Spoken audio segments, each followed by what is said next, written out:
And you're looking trim, man. I don't have the weight. December, I was trying to lose some weight because I got fat while I was in Europe, eating like a fat shit. Yeah, I need to lose some weight. I stopped drinking. You stopped drinking? Yeah, I haven't drunk in, what's the date today? 8th. I haven't drunk in 39 days. Well done. Yeah. Well done. Do you know what you got to do? You got to get to the hour. Sorry, to the hour, to the year, and then your brain starts like you start to identify as a non-drinker. That's the switch that you need. Are you a non-drinker? Do you never drink? Nothing. It's interesting. So I wasn't doing dry January. I always said like I'm going to do more than January and see how far I go, and I think I'm going to do the whole year. But and the reason I didn't say I was doing dry January is because like whenever you go anywhere, people are like, what do you want to drink? I don't want to say I'm doing dry January. No, I just say I don't drink. Yeah, that's it, yeah. They're like, what? Yes, I don't drink anymore. Yeah. I've stopped drinking. Yeah. I'm going to do the year. I think I'll come back, but maybe not. Maybe.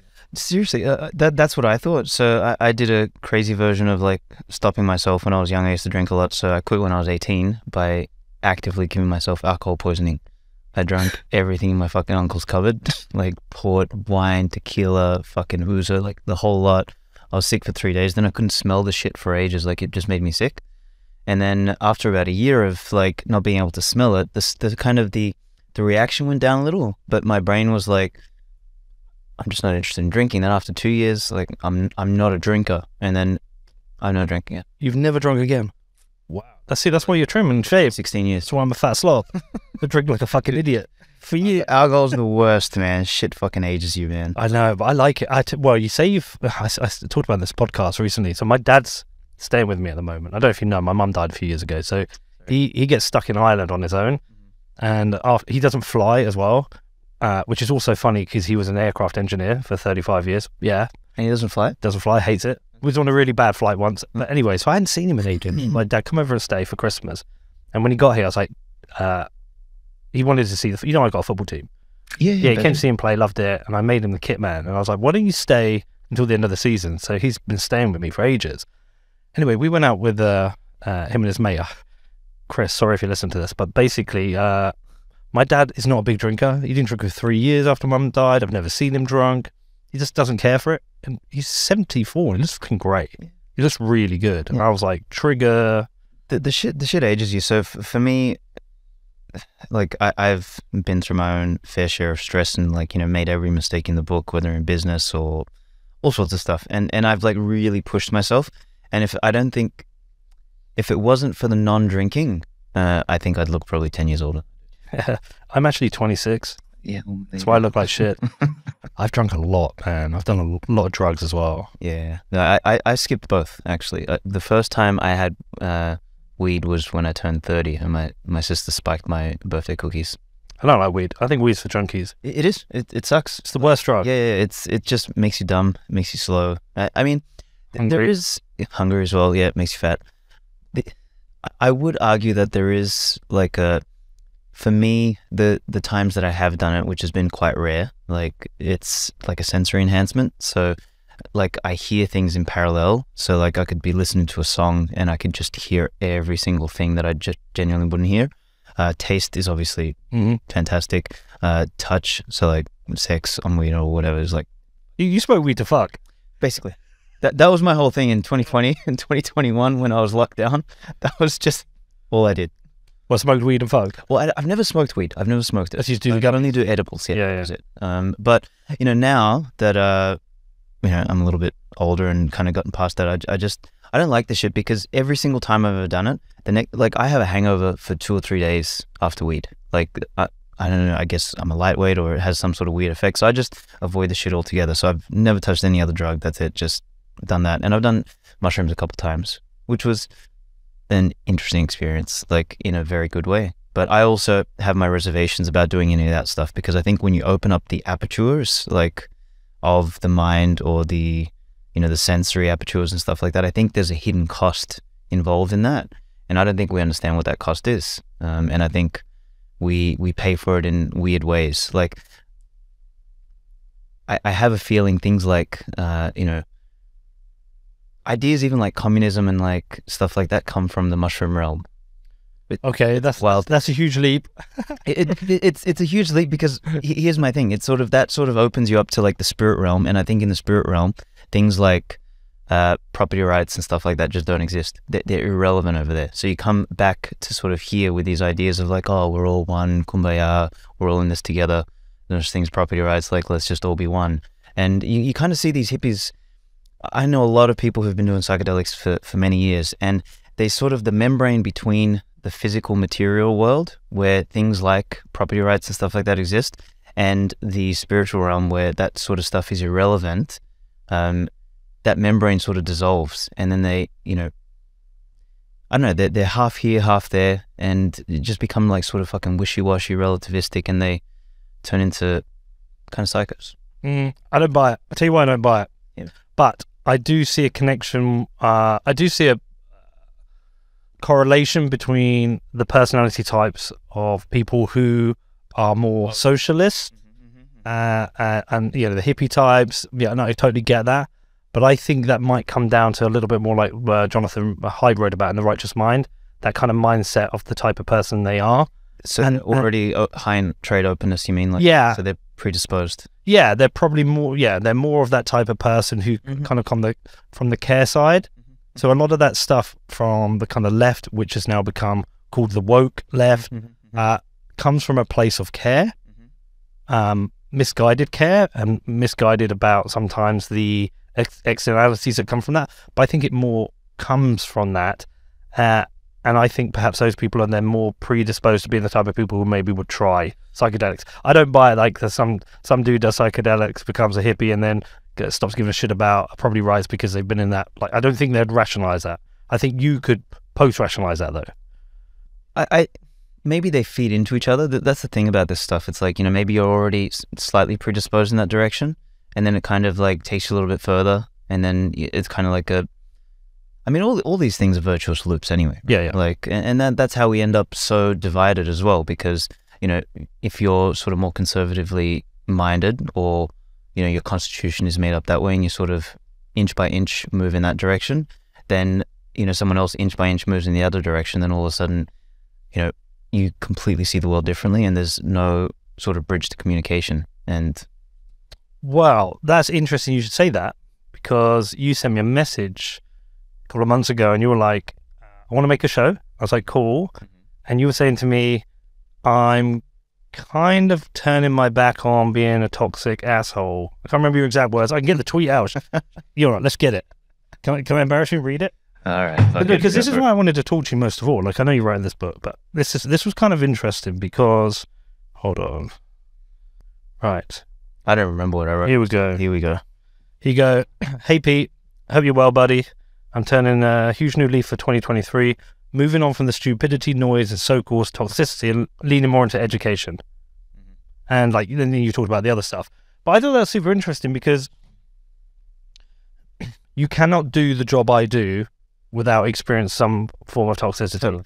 And if my YouTube's brilliant, right? So one week, a while ago, I had Anita Posh, who is very clearly more of a left-wing Bitcoiner, and that Laura Luma, who, Bitcoiner or not, she's clearly from the right. And then my YouTube is people who are ideologically opposed to both of those coming in and saying, why are you having this person? And neither group able to recognize that I'm actually trying to talk to everyone and learn. So I find myself pushed to the middle. But in doing that, you butt up against people who are kind of, you can get toxic left, toxic right, toxic libertarian, all kinds of different people who struggle with accepting there's other people in the world have different views or different worldviews than them. So when you said to me, I'm kind of getting away from the stupidity of that, I was like, well, I want to talk about that. Well, okay, so you notice I said so-called toxicity. Yeah. Right? So, you know, I am still very clearly in the camp of, you know, my thinking around all this stuff hasn't changed. I still think, whether it's masks or experimentation or, you know, government and all this sort of stuff, I still, you know, would be labeled toxic to all of that sort of stuff. What I'm just doing, this is more like a personal decision, is that I'm just getting off all the screeching on Twitter. Like, over the last couple of years, out of frustration with the dumbness of the world, like, I started on Twitter as like writing really good articles. And it was funny. I went back and I read some of my early Bitcoin articles, and there was no, fucks and shits and, stab this person or I mean, obviously I don't write that stuff, but, like it wasn't angry. Like I could just see the tonality was very different. I was like genuinely out there just telling people about why Bitcoin matters, for example, or, how, we could look at Bitcoin through an anthropological lens. And I wasn't getting political. And then just over 2020 got radicalized, and all I was doing was talking about how dumb the world is, how stupid everyone is, the sheeple, this and that. And it's not that, I mean, I probably 95% of the things I pointed out were accurate in the end. I mean, we did our podcast, remember? We did a 3-hour podcast on that stuff, right? Remotely. Yes. During COVID. Yeah, 2020. Yeah. It was actually in March, right? Like we were talking about, and it was just as the lockdown started. And I mean, you remember my position, so I've always been consistent on that. I haven't been, by the way. My position's evolved. Yes. Yeah. So your position's evolved, and I'm happy that it has, because I think it's evolved into a better direction. Whereas my position's stayed the same the entire time. I've hated all of it, lockdowns and all that sort of stuff. But the price that I've had to pay for that stuff, I've had to move away from my business. I've had, I've been canceled on every single platform. Have you? Debanked. Yeah, man. Like at some point, I mean, I think I'm on my 3rd Twitter account. Okay, let's work through that. So hold on, you were moved away from your business? What do you mean? That's a longer story. That's a different one. Can you tell it? No. Okay. Yeah. Tell us when the mics are off? Yeah, sure. All right. Okay. You were kicked off Twitter for saying what? What do you know? Ghost of Svetski or Ghost of the Ghost of Svetski? Yeah, I'm Svetski Writes now. Okay. So, trying to do the whole moving into just back into content stuff. But I was Ghost of Svetski at some point. I think that one got banned as well for whatever. I don't know. Maybe I was reposting some vaccine stuff. Who knows? Something, right? So it's just the amount of effort, right? Like the amount of headache, the amount of effort, and having to sort of hold that the entire time. It just sucks. And I don't know, like the return on the energy and effort invested is just not there. So for me, I'm looking to remove that and cleanse that. And plus it just makes you an unnecessary target. I was reading somewhere, it says, I'm gonna butcher this, but it was something along the lines of a high value man just sort of keeps his opinion to himself. And these are all my opinions at the end of the day. I believe they're consistent. I believe they make sense. I believe I've figured them out from first principles. I believe that, the principles around what I'm discussing, are generally consistent across, you could probably find similar principles in, people who talk about how to succeed in business or, how to succeed in relationships or all this sort of stuff. Like what I've found through life is that most principles are actually quite similar, right? And that's essentially what this book is about. Like, we're going to talk about later is like the principles of how to live a virtuous moral life. They're pretty damn similar across the world, right? It doesn't matter. Why the hell was I talking about that? So anyway, I can't... Coming away from toxicity. Yeah, exactly. So you find these principles, and then, you can deliver them in a real edgy way, which I have been. But I've just found that it's just, I don't know, man, it's not worth it. Sometimes Twitter sucks you in. And that's totally. It's gamed in a way, and it's designed in a way to suck you in. To beat the shit out of each other. Yeah, been there, done it. Yeah. I was doing it yesterday with Ben Shapiro. Like, you get sucked in, and then like at the end of it, like, do I feel good about this? Yeah, man. It's like, what the fuck for? It's like eating a whole pack of Oreos, right? At the time you're enjoying it, and then after it's like, I feel like shit. When the fuck did I eat that pack? Yeah. I did it so many times. Like, I did the Richard Hart thing in 2022, and then like that was a waste. Who's that? Of time. Yeah, BitBoy as well. Like that was a waste of time. Like all that sort of crap was just a waste of fucking time. It is a distraction. The algorithm was designed to suck you in, man, get you to do that shit, but it distracts you from what you could be doing. So yeah, so I will tie that off though with, I think there is a place for those who want to expend the energy on doing that. Like, and what they essentially do is they remind us of, I guess the really hardcore version of the truth, right? Or the hardcore version of a position. Yeah. Not the truth. Yeah. Truth is subjective. I wouldn't say truth is subjective. I think some truth is subjective. 2 plus 2 equals 4 isn't subjective, but like versions of the world can be subjective. Versions of the world, yeah. So they're not truths then. They're like, I guess opinions. Yes. Sense, yeah. Yeah. But it does mean you can focus and be in a better mental state yourself. Yeah, absolutely. And it also means that you can actually, you're not going to find people that you're going to agree with on everything anyway. Yeah. And like, if you have to agree with everything, with everyone on everything, you're gonna end up a lone wolf. And that's also another thing, in this book. So what a boring world if we were all the same and all agreed. Exactly. And gross. And that's, that's communism right there, right? It's like equalize everyone. We're all the same. We're all proletariats. We're all, just another cog in the machine. And we kind of like, it's funny how individualism sort of, wrecks itself in the process, because it sort of, I don't know, you have these people who argue that this is the only right way to be as an individual, and everybody else should also be like this. And then essentially that kind of creates this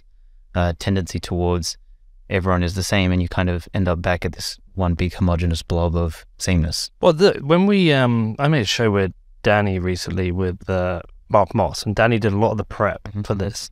And one of the things Danny kept coming back to me with the notes he was saying, he said, ironically, there are parallels between the behavior sometimes of some Bitcoiners and communists. 100%. You know, one that drives me fucking crazy is the "we are all Satoshi, we are all Satoshi." It's like, no, you're not Satoshi. Shut the fuck up. You are someone else. Like wasn't that a meme though about CSW? I mean, it was a meme, but it's kind of like oh man, I'm going to get some fucking backlash over this, but like, I hate the word pleb.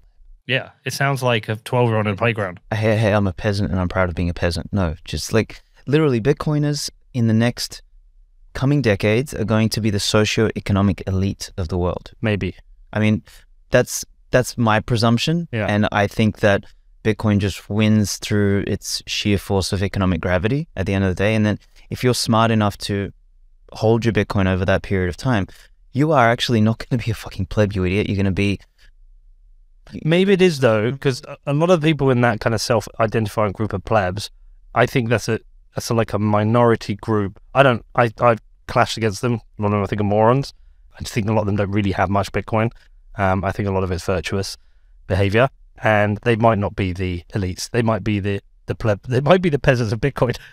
I mean, maybe of Bitcoin, but still, even if they've worked up to have, half a Bitcoin, they'll probably have a hell of a lot more than a person who starts buying Bitcoin, say in 2030, right? So there is going to still be a gap. So my whole point is you need to start acting and behaving, first of all, like an adult, but then secondly, like an adult with some level of nobility. And nobility is kind of an amalgamation of higher virtues, sort of degrading yourself and calling yourself like a plebeian, like a peasant or something like that. I just find stupid. And I guess maybe I've been reading too much Nietzsche lately, but like I have this disdain for like glorifying the averagization of man, like for me that there's just being a pleb is pathetic. Like, be something great, aspire to greatness, aspire to difference, aspire to do something useful in the world.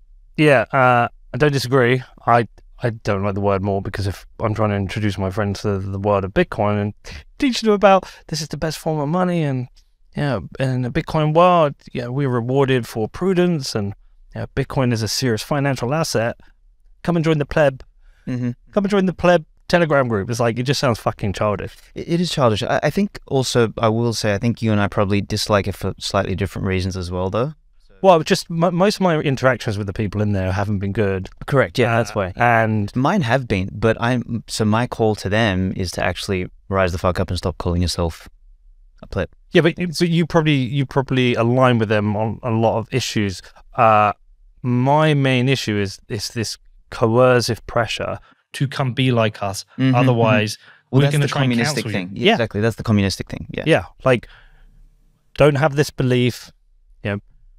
Like this whole, we've talked about this a lot. I'm somebody, I'm struggling with it at the moment, but somebody who has been a historic believer in democracy. I think it's the best way to organize large groups of humans, right? Struggling with it at the moment for obvious reasons, because the country I live in is a fucking dump and it's going to shit. But like historically, I think democracy's done a lot of good for the world as well. And it's that whole you're a status cuck thing from people who are living in some of the best countries in the world, but not willing to have the discussion. No, you're a status cuck. Fuck that guy. Cancel that guy. And it's just like, well, hold on a second. That's a coercive pressure you're putting on me. Look, Alex, I can get away with it. And like, it's hard. I can get away with it and carry on doing what I'm doing because I've built up a big enough platform and audience to get away with it. But if there are new people coming in creating podcasts or content, they're going to feel that coercive pressure to don't be like Pete, be like us. And that can really influence who they become, who they are, and the content they create. You want people to express it. Be wrong. I've been wrong on so much shit, but I have the ability to be wrong and apologize. These people don't have the ability to be wrong and apologize. Why not? Because they don't want to get kicked out of the group, out of the tribe. They don't want the tribe to turn on them. I mean, that has pros and cons though. Is that if the position is valid, then that sort of pressure from the tribe, and I talk about tribalism in this book, is that tribes work through the process of shame, not guilt. And how do I explain this? So shame is a powerful tool because it creates a situation where an individual within a tribe doesn't want to be sort of left out of the tribe, right? So then they look to adapt and conform their behavior. Now that has obvious dangers. Is if the position of the tribe is invalid, then everyone else starts to behave in a format that's invalid. And then the thing is that tribe generally doesn't last very long. The tribe sort of falls over and dissolves or disappears, right? Now, the Bitcoin, even the pleb tribe, while I would argue that it needs to evolve and sort of at least drop the word pleb, if they want to be toxic, they can actually, I have no problem with that. I actually have less of a problem with the toxicity than the pleb thing. I'm just stopping my own action of toxicity because it's just the fucking energy drag. Like someone else can do that. But that sort of tribe actually has its place because at some point in time, people will need to figure out why. And I mean, a lot of them, whatever people say, they've actually been right about, whether it's Craig Wright or whether it's shitcoins, whether it's Vitalik, whether it's all of that sort of stuff. They've generally been on the right side, or their opinion has generally been valid, and it's been vindicated. The delivery is probably not nice, and probably scares people and probably freaks people the fuck out. Or just like my friend Tom. I tell you what, I've known Tom for 37 years now. He's one of my best friends, right? Love the guy. And he lives near me in Bedford. We talk all the time. He's like, those Bitcoiners are a bunch of fucking morons. He's like, I like you, Pete, but they're all fucking idiots. He's got no interest in Bitcoin because all he sees, his entry point is, he sees it as a bunch of crazy idiots yelling at each other. And he's like, I don't care about that shit. And so like, he's got a barrier up because, Yeah. And you hear it. Rogan is often talking about Bitcoin or CryptoNet these days. It keeps coming up. It was coming up in the show I was listening to today with Saga and, is it Kristen Bell? I can't remember her name. Kristen Bell. But anyway, they're talking about it in there. It's always coming up. But like, it's very rarely being talked about seriously.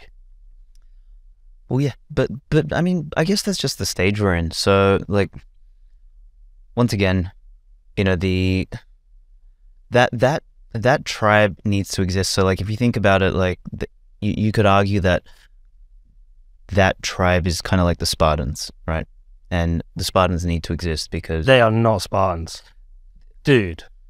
I'm trying to use an analogy. I'm trying to find an analogy. Okay, maybe the Thebans. I don't fucking know, but some form of extreme version of tribe that maybe takes themselves a little bit too seriously, and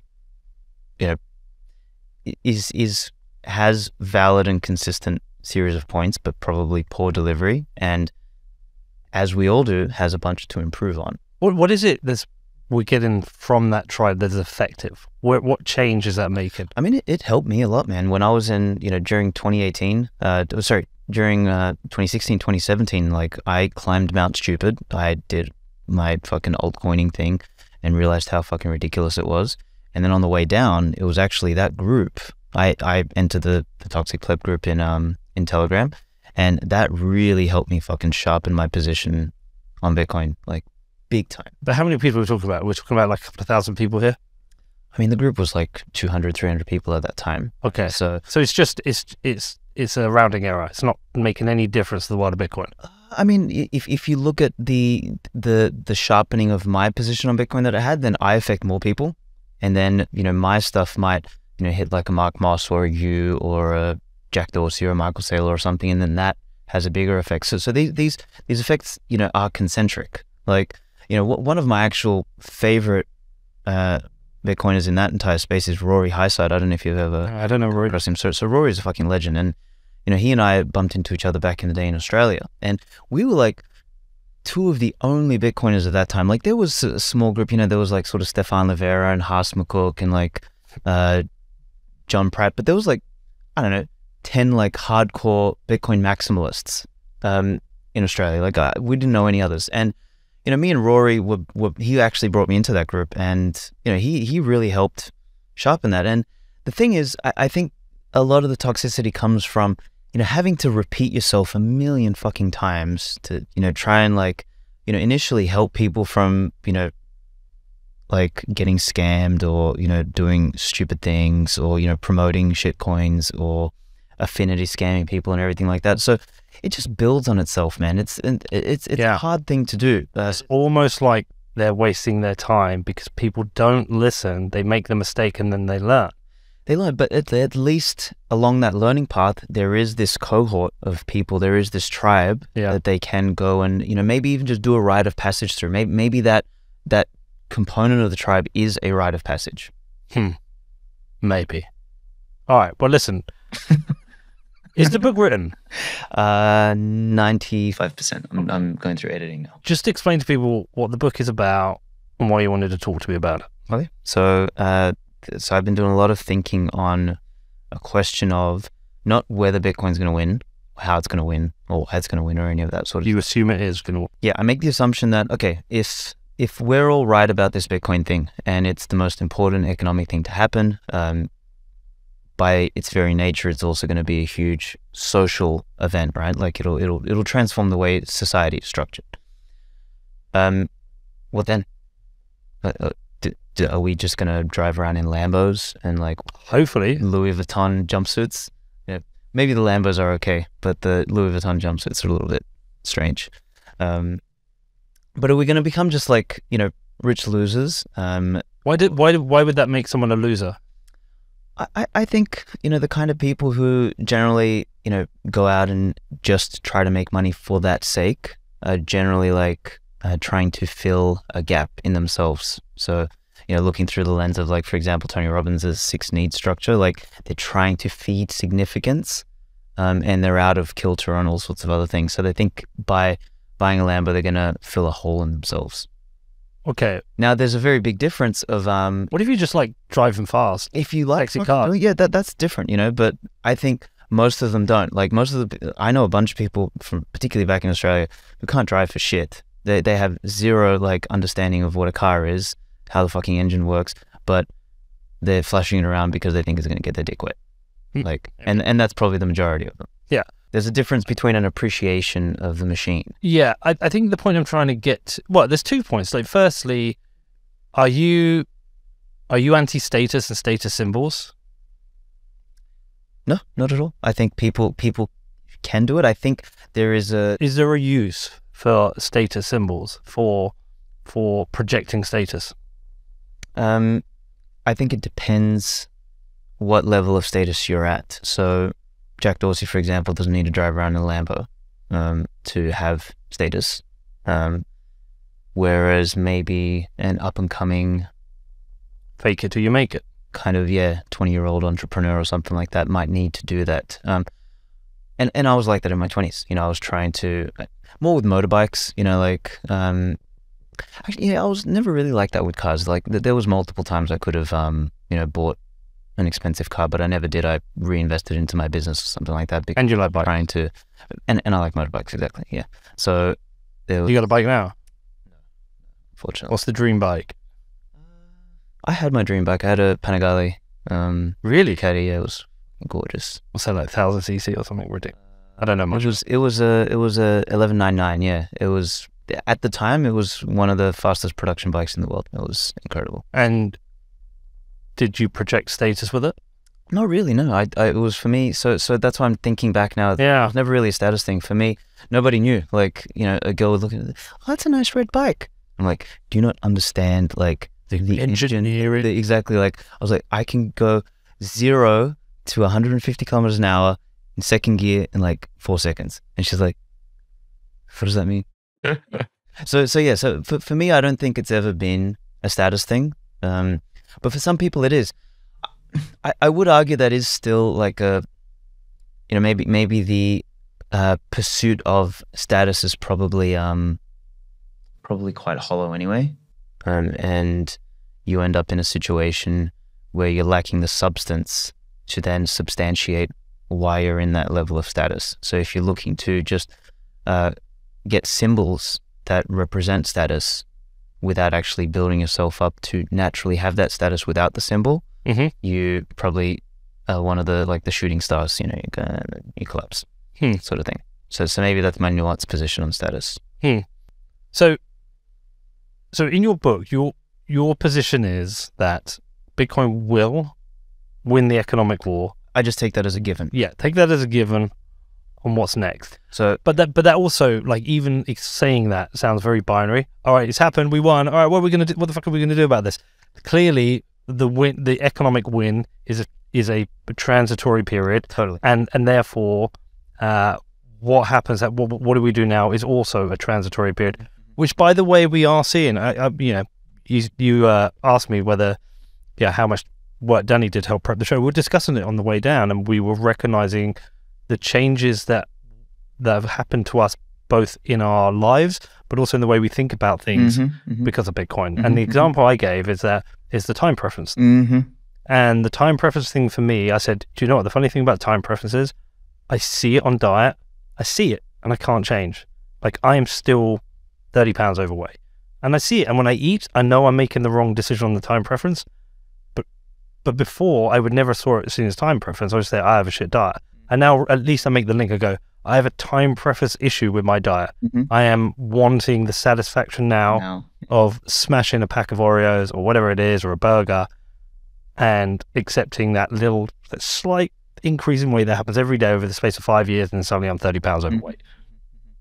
Well, I mean, yes, it is a time preference issue. So, but you know, in this book, the 11th virtue that I write about is self-restraint or self-control. Okay. And that is, I think that's most likely the most lacking virtue in the world today, because people, and even libertarians that are blamed with this, is that, you know, this sort of idea of just like, go for it, just do it, you know, you're free, you know, live in a free country, say what you want, do what you want, etc., has its drawbacks, which is, you know, sometimes the real free person, I think there was a saying, I don't know if this was Nietzsche or something like that, but the person with real strength is the one who can get a hammer and swing it at an egg, but stop it just before you crush the egg, right? So real strength is not in crushing the egg. Real strength is in the ability to be able to do that, but, you know, hold the hammer and sort of. I want to smash that fucking egg.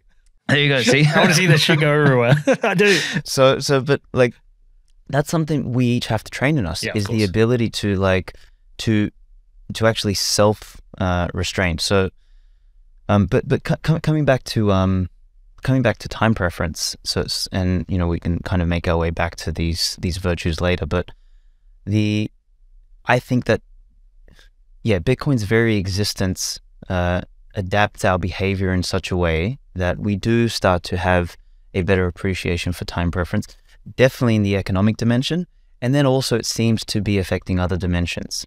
Now, I don't know how that's going to evolve over time. You know, does that piece actually turn us into virtuous human beings or something like that.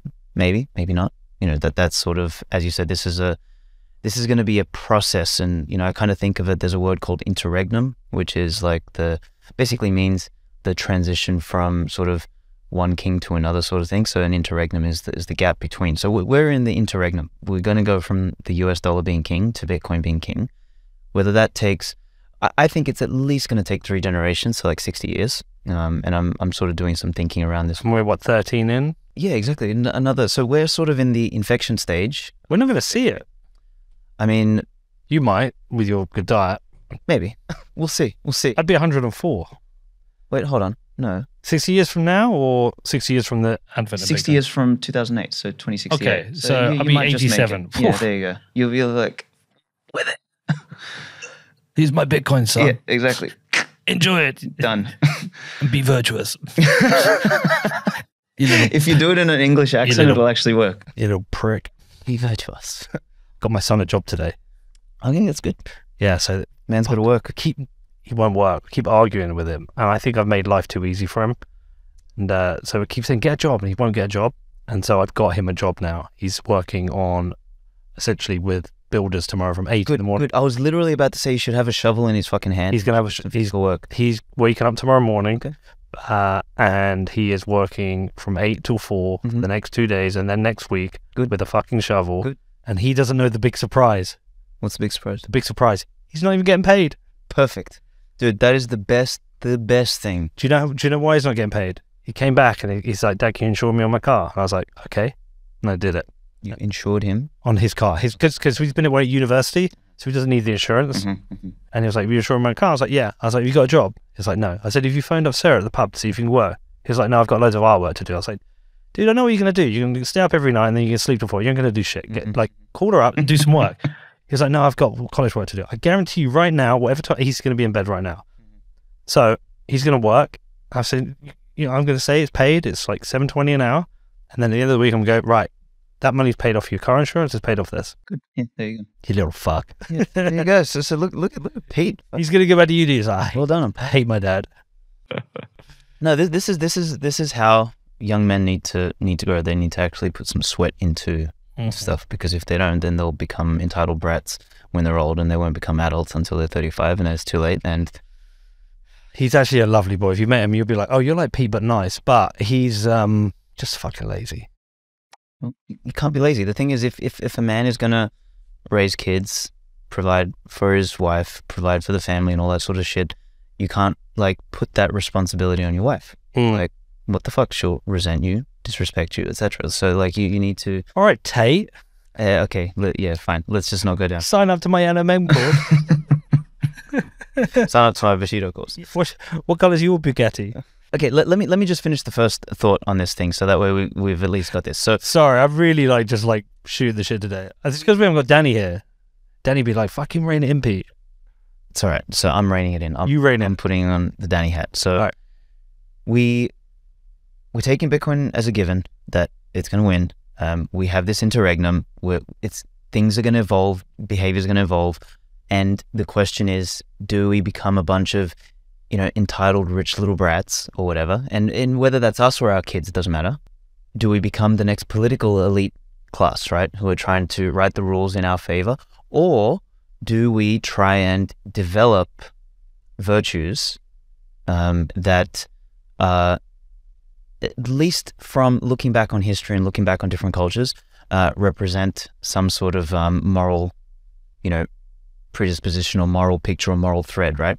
And the question I asked myself is, I looked back at warrior cultures in particular when I was researching this book. So the Spartans, the ancient Macedonians, the samurai, the sort of Arthurian, Western English class, the Romans, all that sort of stuff. And what I've come to realize is that the highest virtues generally come from warrior cultures, not from peaceful cultures.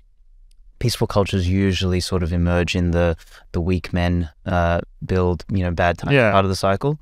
Post-war crazy men. Exactly. So sorry, would you therefore include World War II soldiers as warrior culture?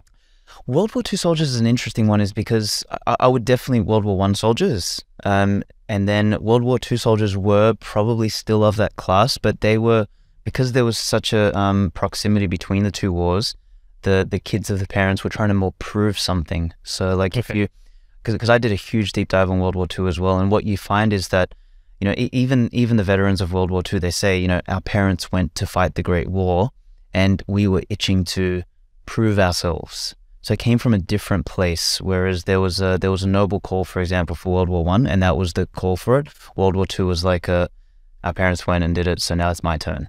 So there's a slight difference. And I actually think that, you know, all the best men basically got wiped out in World War I and World War II, and then that's kind of what eroded the West in a big way. But that's a whole other topic.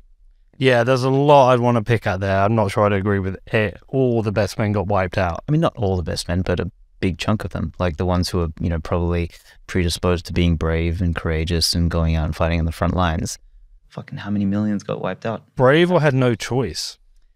No, a lot, like World War One, they were actually, you know, willing to fight for their country, because that's sort of, you know, while there was, you know, a different type of conscription that, you know, came about, there was still the kind of men that went to fight. They actually had a love for country that they wanted to fight. It wasn't just, you know, they were sort of poked at to say, hey, go and fight. Like it was a different sort of mentality. Okay. Anyway, I railroaded you there. Okay, you did. There was a strong theme, and the more I read about these ancient cultures, the more I found that, holy shit, there is something very powerful here that I think we've lost in the world of peace, basically. So when you talk about will we end up like little rich brats?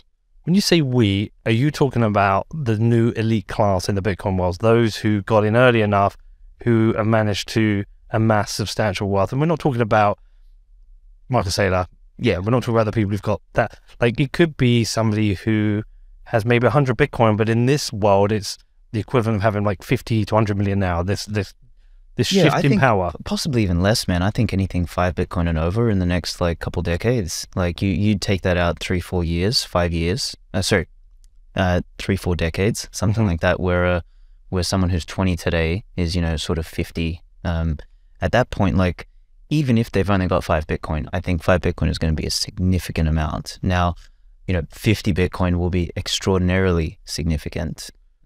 But do you not see it like this will get chipped away at? So in 10 years, 50 Bitcoin could be significant, and that gets passed down, and that's the elite at that point. During this transitory phase, different people, and it will all depend on like how much gets passed down, how much gets spent. You know, if you give my son 100 Bitcoin right now and I die, I'm not saying I got 100 Bitcoin, but like you give him 100 Bitcoin, he's going straight out and he's buying new trainers, cars. He's going to spend it, exactly, and it's going to filter out. So like it is a transitory phase, but we're talking generally about whoever becomes wealthy elite via Bitcoin during these periods. Correct. Yeah, exactly. And they all of a sudden find themselves, you know, from, you know, one socioeconomic class, you know, catapulted into another, and that's a big shift. And sort of, I was reading somewhere, it's like someone said, you know, the lion, for example, behaves majestically because he's been at the top of the food chain for millions of years, and he's had time to evolve to, you know, basically the lion doesn't go out and just fucking kill everything so that he can't eat anymore, right? Like, so there is like this natural evolution of, you know, territory and how the lion behaves and everything. Human beings went from like the middle of the food chain to the top in like 70,000 years, and we haven't learned to sort of evolve this majesty around how we deal with stuff. Now, you know, whether that's true or not, you know, I was some anthropologist talk about that, but I thought that was like an interesting thing. It's like, and it's the same on a micro level, as if, you know, you're some dude who's, I mean, and we see it, like how, like some of these early Bitcoiners who like stumbled in and tripped over and fell into Bitcoin at 10 cents, then all of a sudden have $1 billion. You know, what are they doing? That, like, you know, Brock Pierce is, you know, an example. Like, the guy's, you know, he's a vacuum cleaner basically, and what good has he done? Yeah, not a fan of Brock. Me neither. Okay, but so imagine a bunch of those running around. Yeah, but this is, well, maybe not Brock, but the term power corrupts, absolute power corrupts, absolutely. For some reason, good people turn bad in power or with power. Because they haven't developed, I think, the virtues. I just disagree. I think it's a couple of things. I think some people do, and I think power changes you, and money is power. Wealth can be power. And that's why I talked about, that kind of like expression of status, that projecting status that comes with money, because maybe you get money and you still aren't getting some form of respect that you want. So you have to project. Some people feel the need to project that. So people are like, oh, he's got money. Oh, he's something. And I'm wondering whether there's, in the end, the incentive structure of money, or what money does to people, whether it's Bitcoin, pounds, dollars, yen, whatever the fuck it is. I wonder if humans just act the same. And I wonder if we are kidding ourselves with this time preference thing, because the time preference really is a lesson for accumulating Bitcoin and accumulating wealth. That if you don't rush, if you're patient, if you just stack your sats, so you keep building, every 4 years you get that bump, and then at some point you get rich. But once you get to that point, you might not give a fuck anymore. And this Bitcoin world might be exactly the same on a human level, and just different, with different incentives based around the governance level and central banking level. And that's a danger. And that's actually a question that I broach in this, is there's actually an entire chapter in the book that asks the question, does wealth corrupt? And I dig into that, because you look at Rome. I mean, you look at the West today. Depends what I think power corrupts, and wealth can lead to power. Wealth can corrupt the mind, maybe. Well, no. So think about it this way. So if you have excess material wealth, and you don't need to work or pursue a mission or something like that, you generally get this sort of case of the mind degrades because it's got nothing to push against. Often, rich people are flying around on first class and eating all the food, and then eating at the the airport, what do you call it, the lounge, and then getting, I just went to a conference right now, which was like one of those fully inclusive conferences. And even me, like someone who considers themselves pretty strict with, the way I eat and all that sort of stuff, I ate like a fucking slob. And everyone, there was just overeating, and sort of restraint goes out the window. So it's like, when you have a lot of material comfort, and the evidence is there, it's like, you look at Rome, this is what happened with the Roman senators. They became extremely materially affluent, and it said that when Rome governed by iron, it was strong, but then when it started governing by gold, it became weak. And that's sort of the material wealth piece, is that you end up with such a cushion that you become soft, and it eats you alive. And then someone who is more Spartan in nature, so you look at Attila the Hun, for example, who brought the Romans to their knees.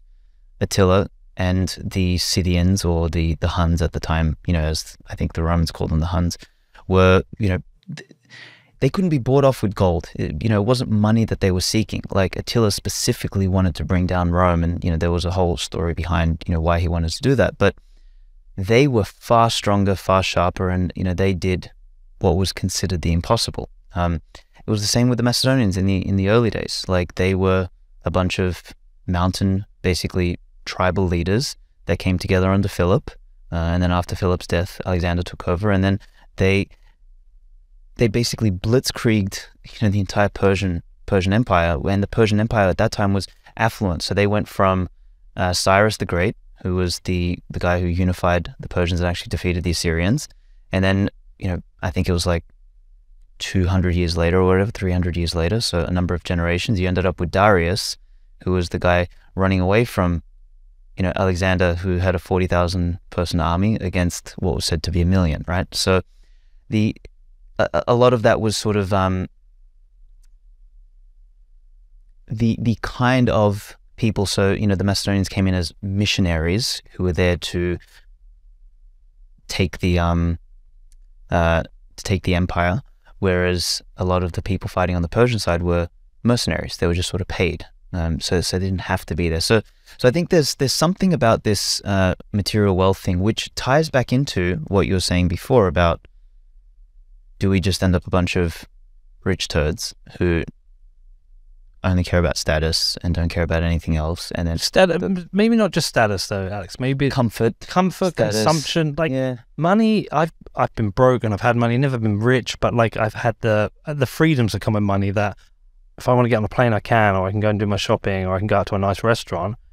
You know, maybe just life gets easier for these people, and that's why I'm saying, you know, we talk about most Bitcoiners, they talk about come for the gains, stay for the revolution. I like come for the revolution, stay for the gains. Either work, but there is always that kind of idea that your material wealth is going to massively increase.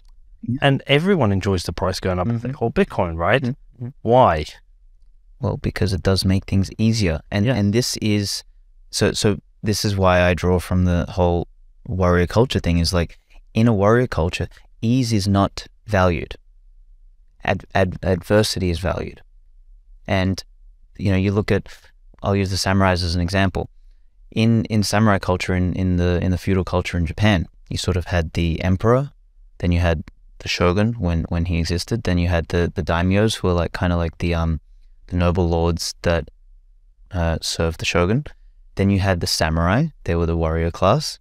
Then you had the artisans, you had the peasants, you had the merchants underneath the peasants, and then you had the eta, who were like the ones who were considered the dirty people, so they would deal with the dead and everything like that. But the merchants were sort of despised by the samurai and the upper classes, because the merchants would be those who would be, you know, they would sell, you know, they would sell their word, or they would sell their mother for, you know, wares. Like they were traders, whereas samurai believed in the currency of, you know, reputation, or the currency of honor more than reputation. I think reputation is sort of like a subset of honor, right?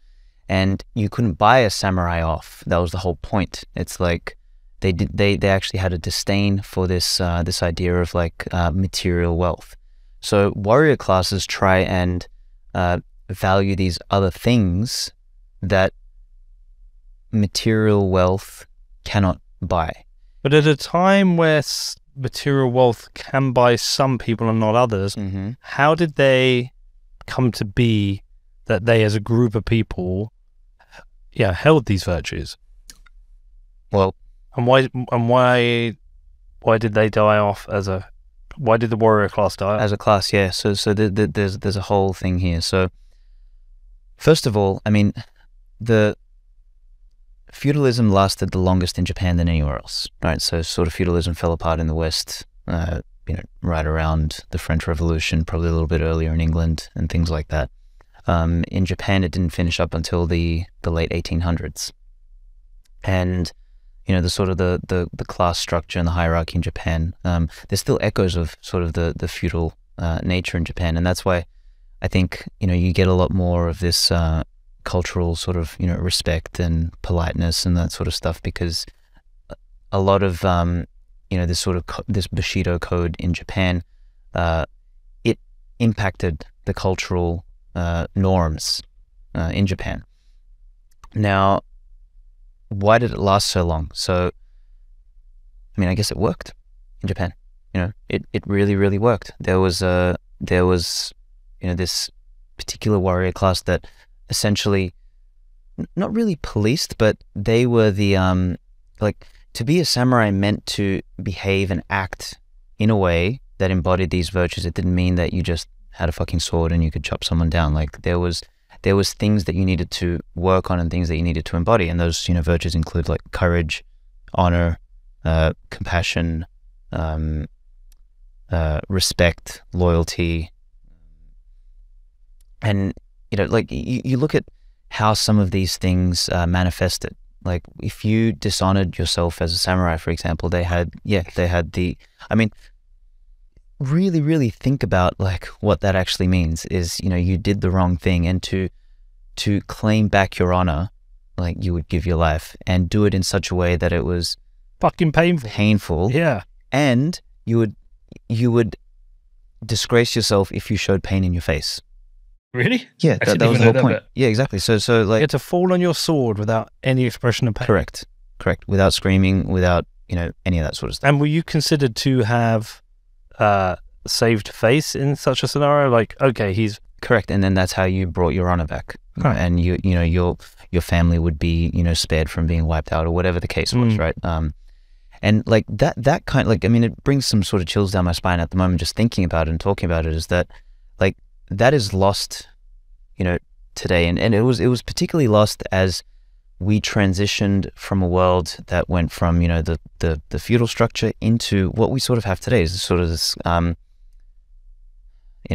capitalist, money first, material first sort of world that we live in, and we've thrown away a lot of that. Now, mind you, some of these virtues and values have found their way into the business world. So people who are generally thought of in high regard in the business world, people who keep their word, for example, who do the right thing, who don't backstab either their partners or do the wrong thing by their competitors and stuff like that, or who don't rip off their customers, or who don't pour, cheap chemicals and say that it's something else. Like, there is a reputational value. There is a level of honor in some business operations, right? And those people we come to respect naturally, right? Mhm. We come to, buy their products more, etc. But, there is this sort of mix with, people who will forget about that, and they'll try and make money at all costs, and screw the virtues, screw the morality, and whatever. And we see the results of that. One kind of pathway actually makes the world worse. The other pathway makes the world better. So trying to we've gone off on 10 tangents. Well, no, so I want to go back to that samurai thing. What was the role of the samurai in the society? It was an army. Yeah, that they were the knights, basically. So, Yes. So would you not say that the consistent thing here is that it's to do with armies, whether it's the Marine Corps right now, the samurais, whichever one it is, and there's like an understanding that for an army to be effective, it has to have some form of discipline, and that discipline is based around specific rules, specific virtues, some form of brotherhood. You can talk about the saving the honor of a samurai falling on a sword, but you can also talk about the Marine Corps. We will not leave one man behind. And death before dishonor, take a bullet. So is this not really a soldier class that has existed through any form of army, that there needs to be a discipline with an army for an army to be able to fight? Is that not what we're just talking about there? But outside of that, you have a functioning society which has its own culture outside of the army. Like, I'm not going to operate like a Marine Corps soldier. I should, maybe, because I would get in shape, and I'd have better discipline, I'd eat better food, and I'd sleep better. But these are armies. But see, that's my point there. So my whole thesis is that if we in civilian culture adopted some of these virtues, I believe civilian culture would get stronger and not degrade and turn into the weak men bring bad times. And I think that's the thing, is that we think it should just be reserved for the warrior class. And now that we're in a time of peace and we don't need war anymore, and war is bad and all that sort of stuff, we can do away with the whole warrior culture, the warrior ideology. And what do we become? We become fat slobs who don't believe in reputation or morality or honor or any of that sort of stuff. And then the world decays and turns into shit, basically. We're talking about good parenting as well. Exactly. I mean, good parenting. Like, you look at the way, a parent should be trying to inculcate better virtues in the children from a young age, and not like do whatever the hell parents are doing today, which is a whole political thing that I probably don't want to get into here. But these are, I mean, you basically answered it. Is the highest virtues are found in those environments, the warrior environments, because you are actually at the edge. And well, it might cost you your life, or it might cost you a comrade's life. It might cost you a war. It might cost you your homeland. Stakes are as high as they get. And then when you talk about it does exist within business, it's a similar scenario. I know as an employer, I have to treat my staff well. I have to put their interest first, and they will work hard for the business. I know if I shake a hand on a deal, I should keep my honor. Correct. Yes. Otherwise, that person won't do business with me again. But it seems like outside of armies, business, like general civilization, no one gives a fuck because it doesn't really matter. Yeah. Well, and that's the sad part, and that's what I'm trying to sort of put forth. But there are also other screwy incentives. For example, well, like the incentives of media to lie and spit out propaganda to sell advertising. That exists, which corrupts us all. Totally. Yeah, there's a lot of corrupting influences on our mind.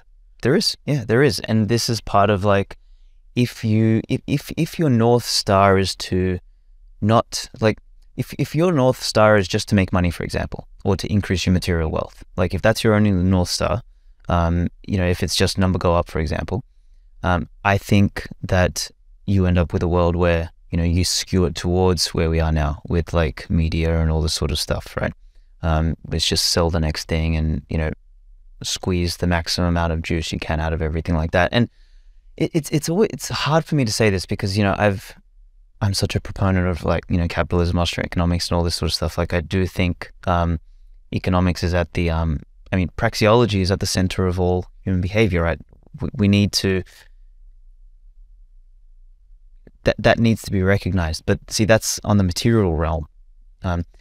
What I'm sort of grappling with this in this book is like, is there something that is like not on the material realm? So like, Stephen Pressfield, who wrote The War of Art? The War of Art and a whole bunch of other, my favorite book from him by far is The Virtues of War, which is, it's a fictional book where he writes about basically Alexander the Great's exploits through Persia and everything. It's fucking fantastic. Like when you read that, like, well, I wouldn't even recommend reading it. I'd just recommend just get the Audible and just listen to that. It is you won't be able to put it down. You'll listen to the whole 6. What is it? The Virtues of War. The Virtues of War. Yeah, and you get a flavor. Like it's obviously it's historic fiction, but it's it's real. But obviously the words and what's being said throughout is different. But there's real anecdotes. Like there's a famous story about Alexander the Great coming back from India with his army, crossing the desert, and he had his lung punctured from an arrow because he was the first one to climb over the fucking wall. And this is the king, right? Like, imagine Joe Biden going and doing this today. It's just not going to happen, right? So he's the first one climbing over the wall, and encouraging his men through his honor, through his courage, and that fires them up to sort of climb and do the same. And his lung gets punctured, and he almost dies.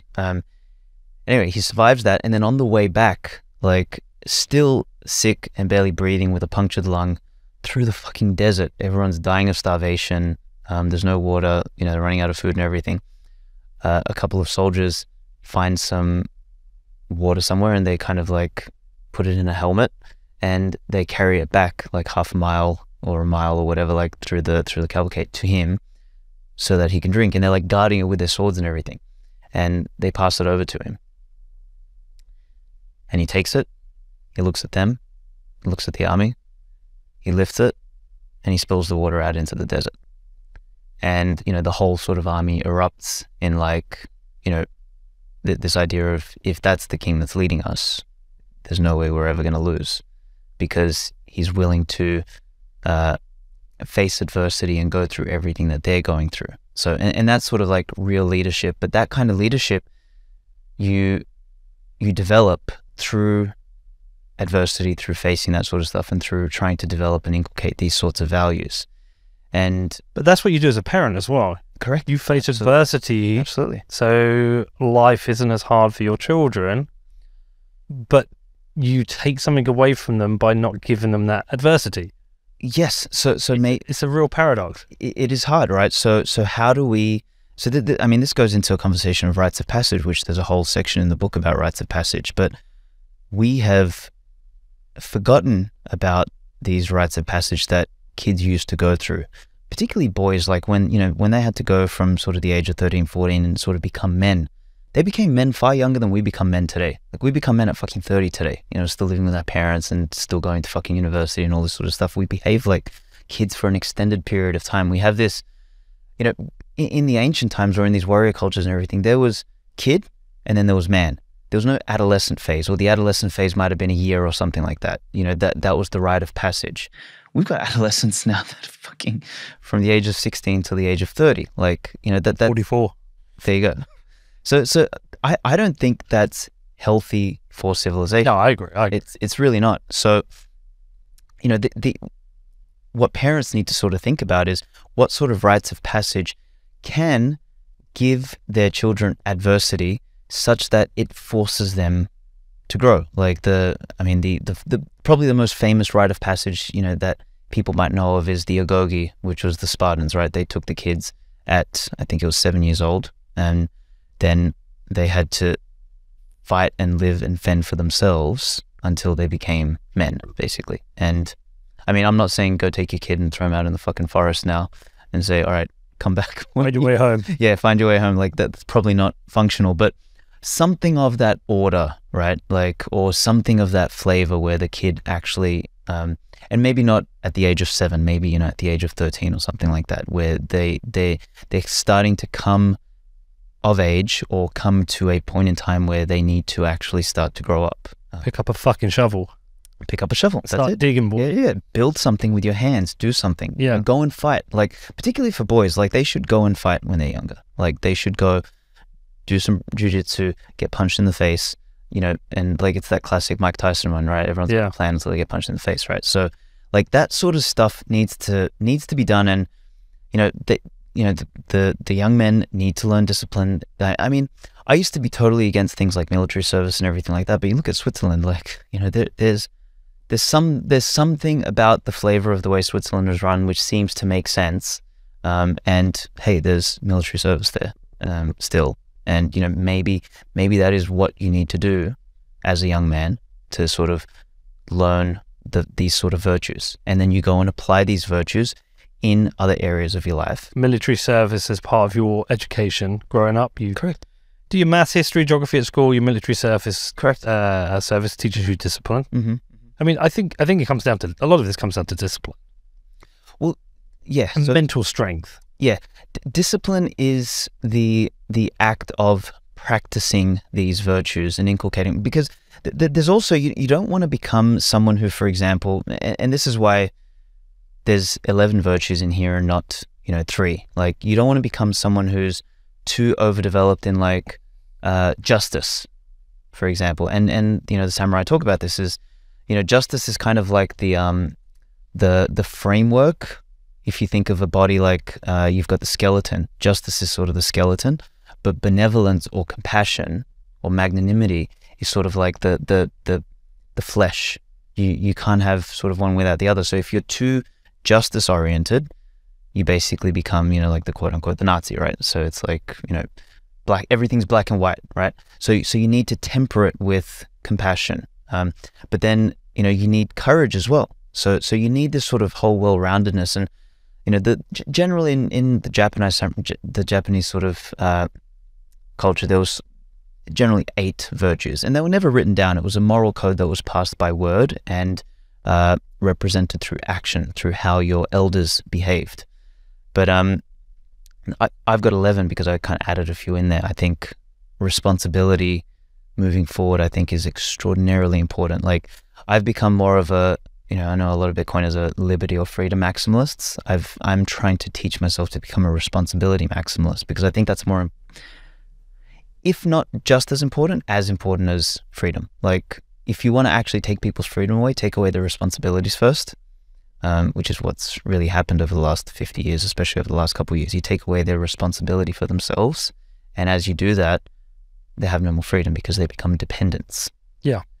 So responsibility I threw in excellence as well, because I think that is so important in the world moving forward, is that we have such an anti-excellence bent, and this is one of the things that pisses me off about democracy. It poo-poos excellence, and it reveres the average or the participation award. It's like the participation award, I think, killed the West. I disagree. I disagree with participation awards. I think they're bullshit.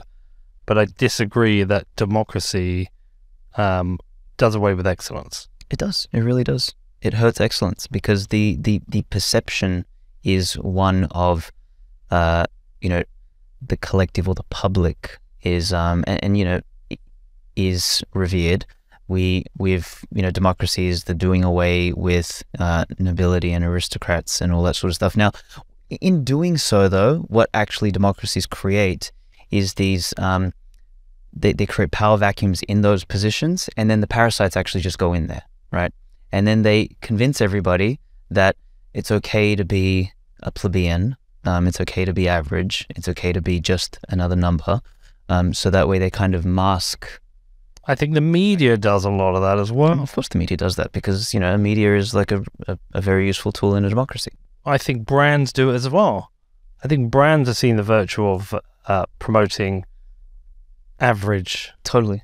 I mean, but see, brands are downstream culture, though. But all of this comes back to incentives. Okay, look, better things. Okay, this is fine. How do we get there? So what you know, what do you see that needs to change? Because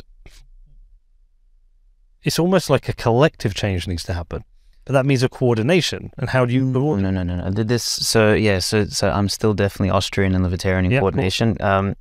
So my position is that if you be the change you want to see in the world, sort of thing, and what that means is, if you are a Bitcoiner and if you are one of these people that will likely see a disproportionate increase in your social and economic status, then you don't have to worry too much about money. What you actually have to worry about is becoming a virtuous person. So you should build that in yourself. And why should you? Because I'm testing you, because you're saying you should, but why should you?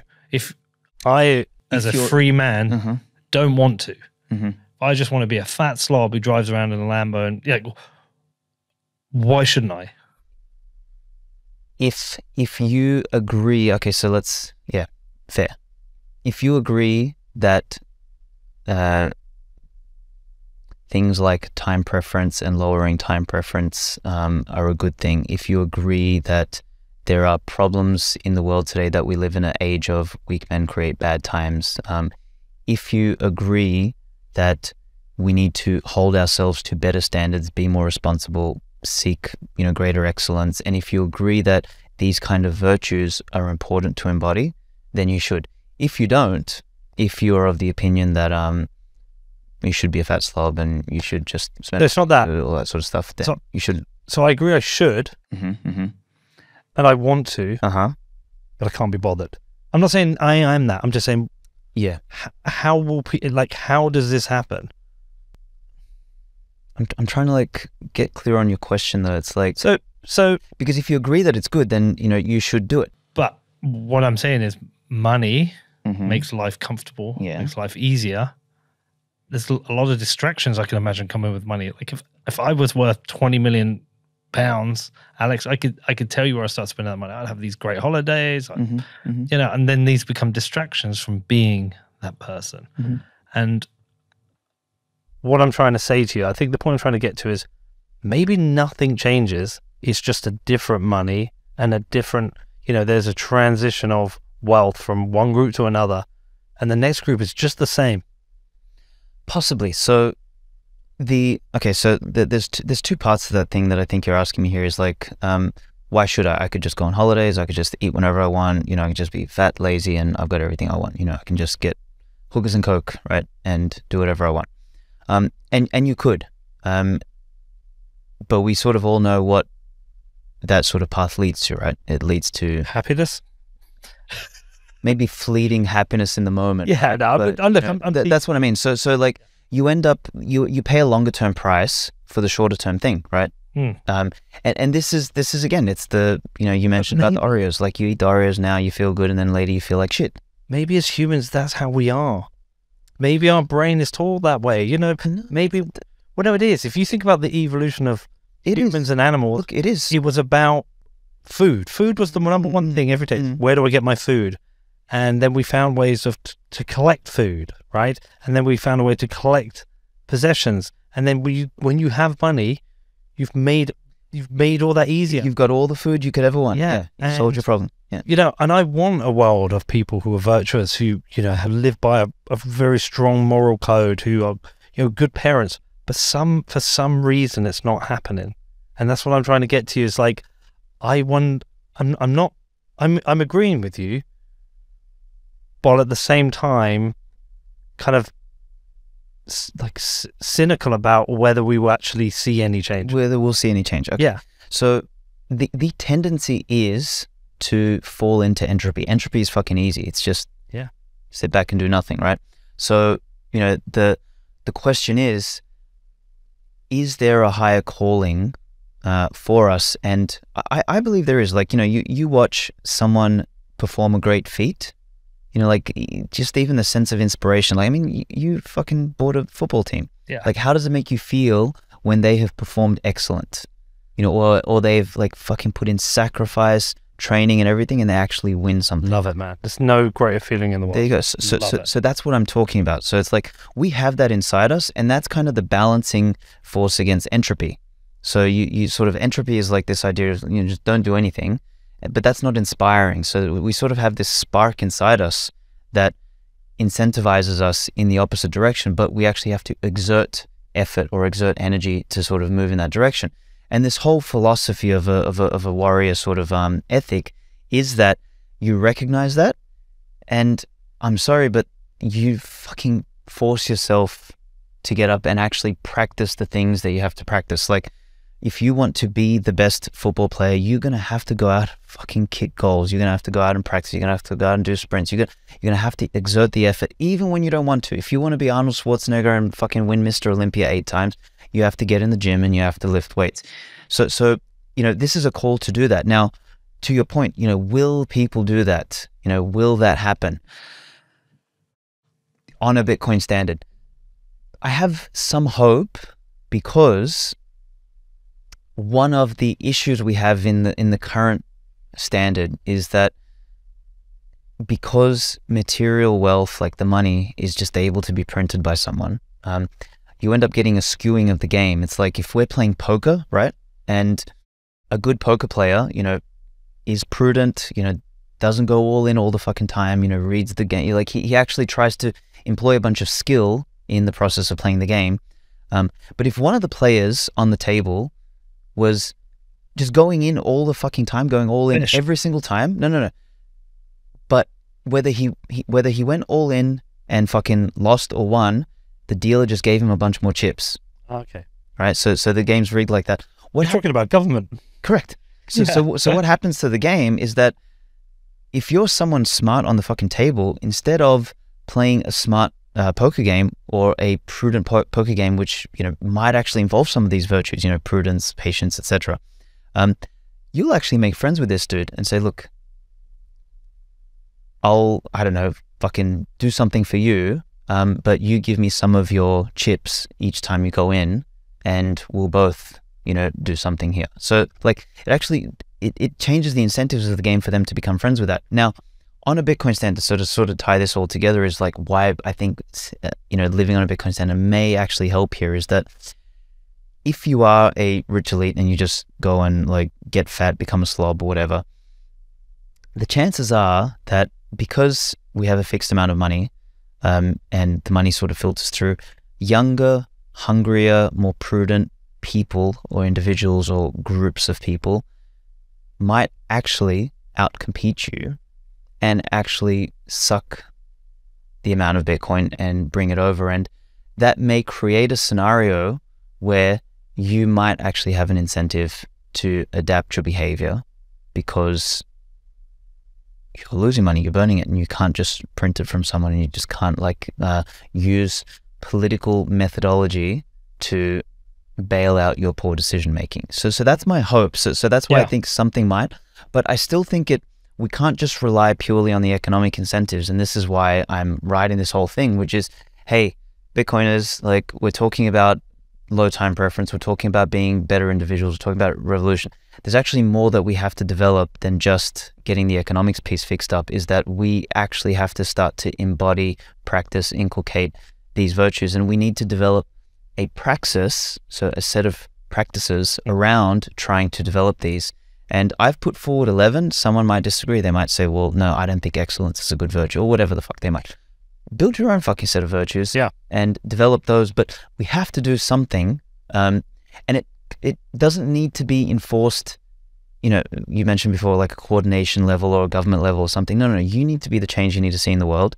You need to develop this for you, and you should be doing this for yourself, and you should be going out and inculcating it into your children if you want them to continue lineage and actually have, I would argue, a higher possibility of economic and personal success in the future, if they were to have these values and also have sound money. Sort of my theory. Well, I agree with, look, I do agree with you. I'm always beating myself up about these things, Alex, all the time. Like, I should be better, I should do better, make better decisions, be a better person. Like, I do.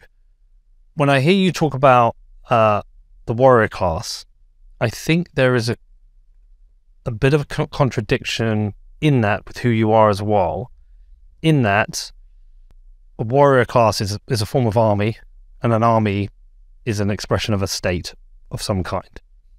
Yeah, it is a group of people collectively, you know, working together. So whether they are within a geography or going into a new geography, it is a state. And as somebody who is libertarian, that doesn't work for you. So like, yeah, it's a challenging one. Yeah, it is a really challenging one, because what you're saying is the thing you like is the thing you are against. I think there's a big misconception. I'm evolving my position, so you know, You've become a status cuck. Maybe. No, because listen, so the point I'm trying to get to is that when people are like, Pete, you're a status cuck, it's like, no, I believe in democracy. I don't think we have democracy right now. I think we have crony capitalism. I think we have a corrupt system where the incentives are completely fucking screwed, right? But on a sound money standard, the centralizing force that helps coordinate society and maybe educates people, it cannot print money. It can. You cannot have, certainly to the levels we have now, of the kind of corruption and crony capitalism, perverse incentives. They kind of hopefully go away. And so within that, then maybe there is a change to the education system or the way we educate. Like, that is what is my hope, is that that's what we get from this, that we become a better functioning society, that within that we as humans, we realize, like, we have to pick up a shovel, and we have to teach someone to pick up a shovel, and we have to teach a moral framework to live by. Like, I'm not religious, but I love the moral frameworks that religions have. Totally. And so kind of I know myself, I have to do this myself with my children. I have to teach them now. But I see so many other children, they're not going to be taught this right now because they're not open to this. And so I believe in what you're saying. I had to pull it, all the different threads on it. Yeah, I mean, there is big outstanding questions like, okay, all these virtues are important, blah blah. So how do you do this? And I think this is sort of where it gets. We have to sort of think through. How do I put it? Like, how do you try and emulate without having to go out and essentially kill each other in battle? How do we emulate some of that stuff? And I mean, there's a lot of cool shit happening in sort of like there's subcultures of the manosphere, right? There's a lot of like sort of Christian oriented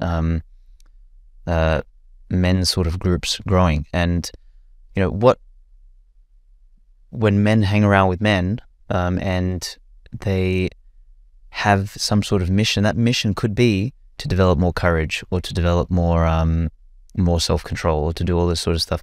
They actually either inspire or they shame each other into becoming, better, and they actually drive each other up. It's the whole iron sharpens iron thing. And I think that's a far better, more grassroots method of doing this. So it's like, if,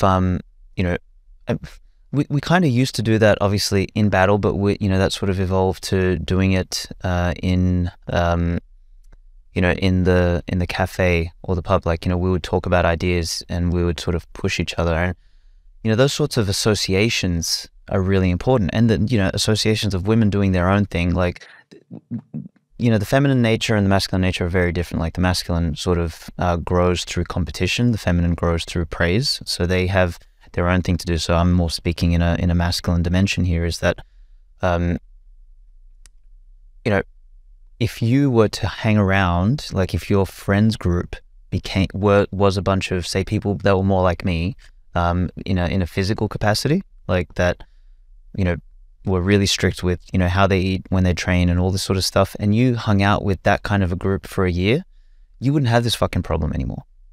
You'd get fucking shamed, you'd get, you know, pushed, you'd get I get shamed daily but for being a Twitter. Yeah, but I'm saying, look, it still hits you. It does, but see, you need to actually be in an environment, like you need your little tribe.